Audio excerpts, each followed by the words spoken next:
Hi everyone. Today, we're taking a closer look at the design of the tea clipper Foochow. But first, let's travel back in time. The age of the clippers stretched from the early 1840s to the early 1890s. Over time, their construction evolved from traditional wooden hulls to advanced composite designs, combining wood and iron. At the height of the clipper era, around 1852, more than 200 of these graceful ships were rounding Cape Horn, the legendary passage that tested the limits of sailors and ships alike.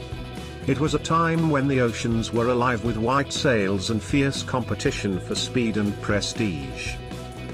But this golden age could not last forever. Gradually, clippers were replaced by more modern sailing ships with iron hulls, and soon after, by the powerful steamships that would come to dominate the seas. By the late 20th century, however, a new wave of fascination arose. Shipbuilders and enthusiasts began recreating vessels based on the great clipper designs of the 19th century. Today, these majestic ships serve as sail training vessels and symbols of maritime heritage, inspiring awe not for their trade, but for their beauty and history.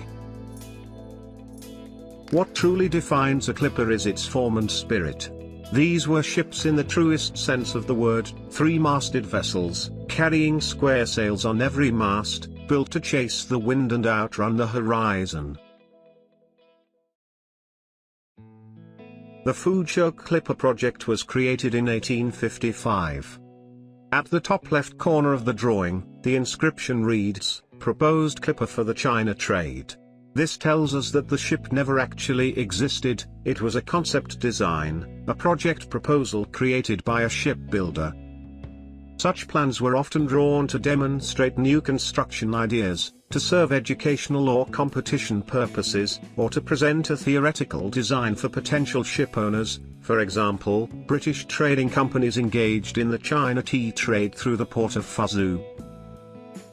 From the blueprint, we can see a three-masted clipper, featuring the classic sail arrangement of the mid-19th century. All three masts are fully rigged, with a gaff-rigged spanker on the mizzen. The long, narrow hull and the sharp, elegant bow were trademarks of the famous tea clippers, ships built not for cargo capacity, but for speed and beauty. The Foochow measured 55.2 meters in length and 9 meters in beam. With a draft of 6.45 meters and a displacement of about 700 tons, this vessel would have been a swift ocean racer, perfectly suited for the long voyages between London and Fuzhou, the great port city of China, known at the time as Fuzhou.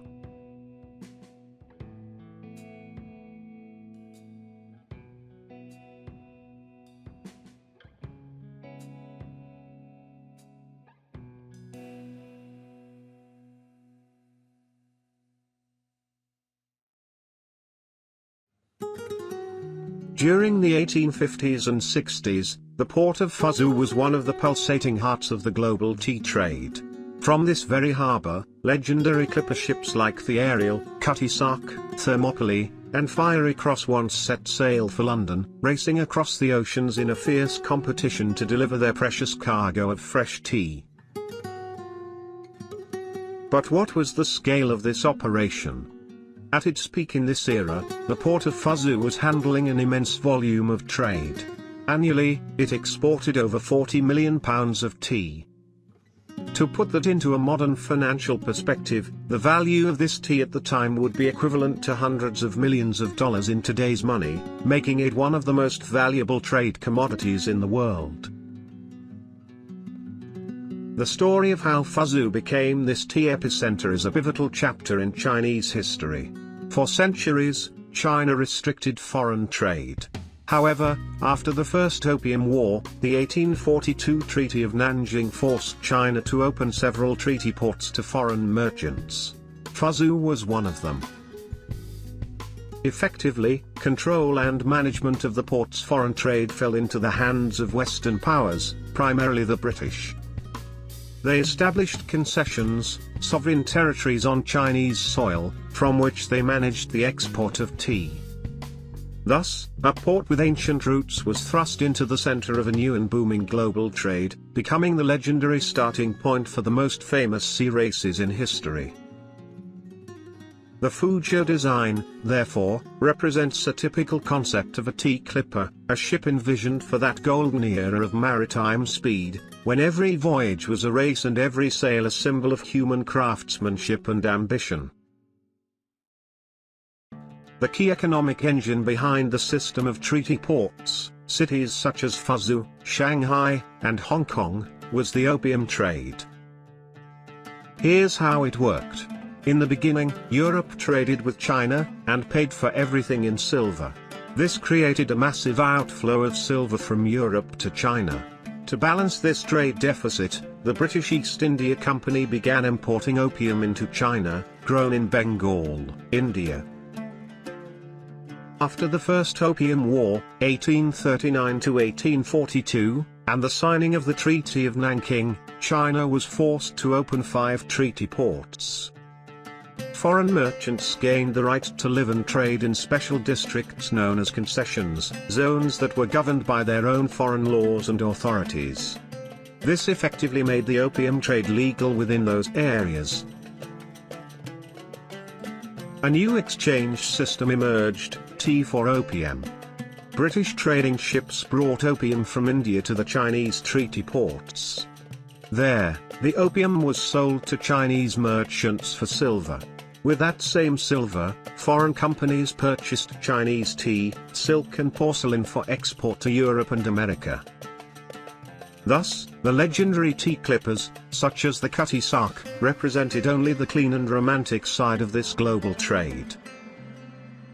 Their fast and graceful voyages with tea were, in part, financed by the profits from slower but far more lucrative opium shipments.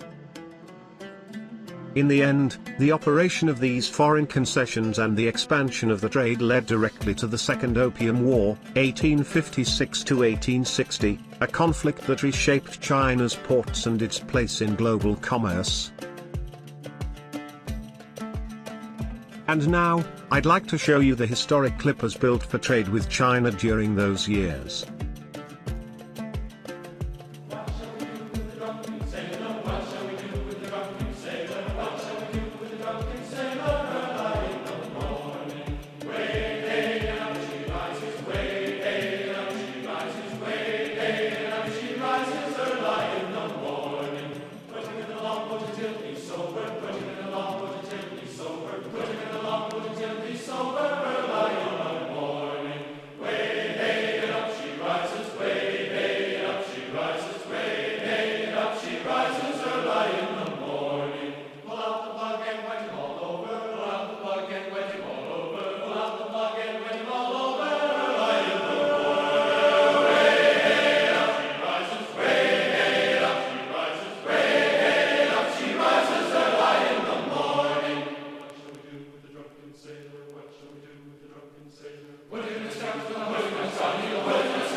Thanks for watching.